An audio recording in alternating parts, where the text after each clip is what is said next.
So as Candy said, my name is Kristy. We're going to talk a little bit tonight about the origin of the hipster, who they are, what they stand for, and maybe a little bit of where they came from. So when you're talking about something as ambiguous, as mysterious as the hipster, it's pretty important that you start with the basics. So we're going to take a look at Merriam-Webster. Merriam-Webster, if you told me it might not work, and I don't think it does. Merriam-Webster. So they define hipster as a person who is unusually aware of and interested in new and unconventional patterns, as in jazz or fashion. Even Merriam and Webster recognized that these folks were slightly unusual. So let's just take that moving forward. I will say, though, that the Urban Dictionary was slightly more kind to them. They spoke a little bit about their values, progressive politics, appreciation of art, witty banter, things of that really important nature. Or you can take a look at this. We've got high-end accessories, pitchfork approved music, unwarranted self-importance. I don't know how that got on there. So, as some of you may also know, hipsters tend to identify themselves with a certain distinct fashion sense. Check out this effortless cool, second from the bottom. And then look at the homegirl on the far left, your right. Cool. Do you see that lean? I couldn't even do that if I tried with the scarf. It's just spot on. Hipster, ladies and gentlemen. So hipsters, very much like the mole people, can be found in the edgier parts of totally cool cities like Williamsburg in Brooklyn, Mission District, San Francisco, or check them out in Wicker Park, Chicago. But if you have trouble running into like mobs of hipsters hanging around, try one of these bad boys. It's a hipster trap. Ladies and gentlemen, this is not a joke. This is a real thing. Two dudes were putting them all around New York City. You can see in there a yellow life chain, a super cool pair of sunglasses, a hold-down camera, a pack of American Spirits, and of course a can of PBR. This is real.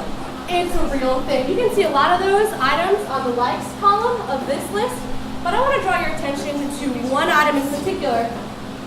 That last one, anything ironically lower class. That ironically is a really important word. You give them something ironically lower class, they're good.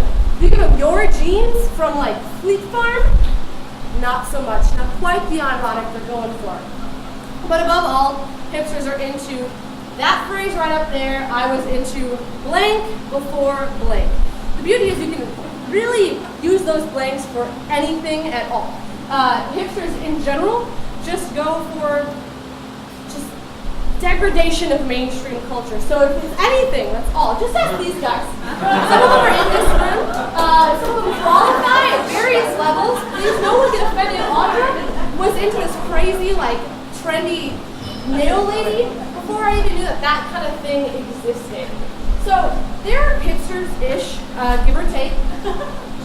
Let's see what they could have been if they were born in any other era. So the first lineage in our hipster class is our emo kid from the 2000s, sometimes confused for his cousin, the scene guy.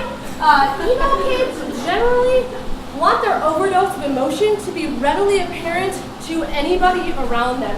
They were into jelly bracelets before your 6-year-old.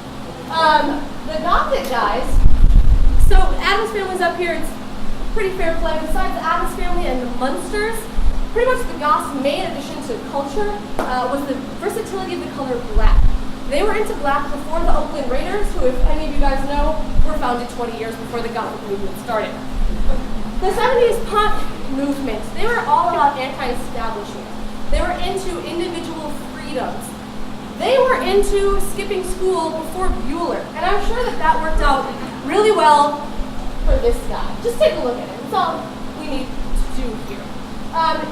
If we'll take another look at these guys, I'm sure we're all very familiar with our brothers and sisters from the 70s.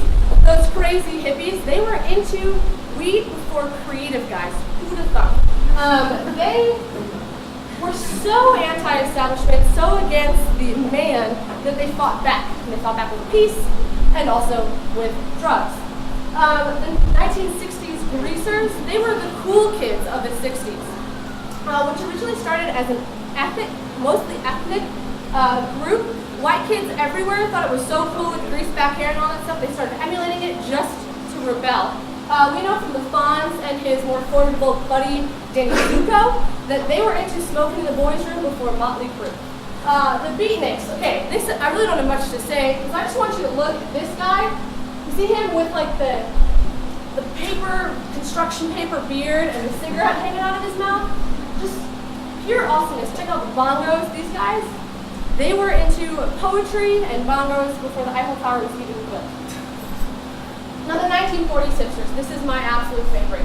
Before our hipsters, there were hipsters. They were hipsters before being hipster was hip. Not even sure what to do there. These guys, come on.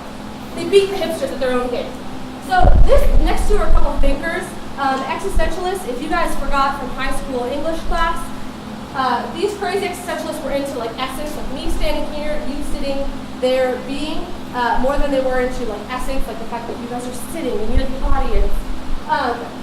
Just didn't really get the whole big picture of life. Same with these romantics.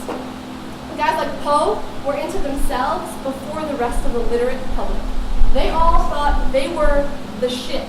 And nobody else really got it. So Poe and his buddy like Herman Melville, these kinds of guys, died penniless and largely unknown, but they really liked their own work. And I hate to break it to you guys, but 1776 Americans were like Britain's original hipsters. I hate to say it, but they were into like all of these things that the general public largely frowned upon. And it kind of fits that hipster bill. They were into freedom, I might even say, before like Mel Gibson. So, yeah. Joan of Arc, if you go way, way back, she was like one of the original female hipsters. It's cool that she like led an army to victory and all that stuff, but she was into androgynous styles before women wore pants. And I realized for the record this is not Joan, but I cannot watch Game of Thrones without thinking this woman's kind of a hipster. And then finally, you see in his hand, he's got some tool. He's also got a fur kilt that he's rocking. So clearly he was into like technological advancement before the fire. That was way too mainstream for him. I bet he froze to death at night. So, come to think of it, hipsters really shouldn't have made it past the Stone Ages at all. Damn it. All right.